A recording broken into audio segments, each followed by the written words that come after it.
Your thoughts on fighting Ali Bagautinov, who's coming off the title fight versus Demetrius Johnson, and then all the stuff that came with it. You know, he was suspended for a year. How do you Yeah. feel about all that? Some people will say you're fighting a cheater.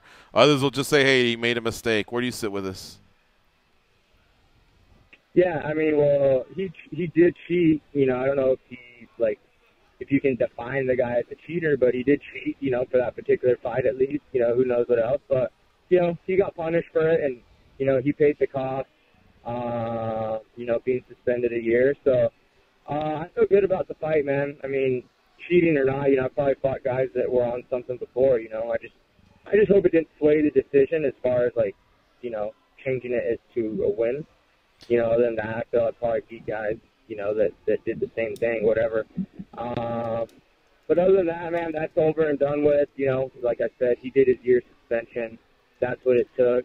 And for me, I look at this fight and it's the next toughest guy I could fight, outside of Demetrius and Dawson, who just went for the title. Joseph, what did you think of Dana White and his comments towards Misha Tate because she had lost twice to the champ? He wasn't as fired up about making that third fight, and then he even went so far as to say, that could be the end of her career if she were to lose that third fight. Well, the same thing could apply to you. You've won 3 in a row. You could possibly win 4 in a row if you get past Ali Bagautinov on Saturday, but you're in that boat where you've lost to the champ 2 times. What are your thoughts? It's something that you can't change.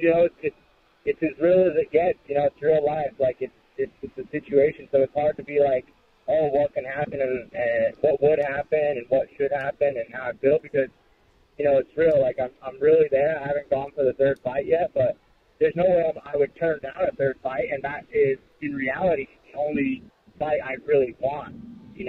All the other fights. I mean, I love fighting and beating, like I said, whoever I can, but it all really goes to that. That's the fight that has evaded me twice already with Demetrius, so that's really the only fight I want. So, when you get there, and you go for it the third time, for me, obviously the only thing in my mind would be to win. And like Dana said, maybe with Misha, oh, you lose, that's the end of your career. I don't necessarily think that because the champion always has to lose at some point. And with me, I'm not one of those guys that loses for the title and then goes away and you never see him go for the title again. If I've ever lost for a title, which I have on 2 separate occasions by split decision, I've gone out and, fought my way back to it.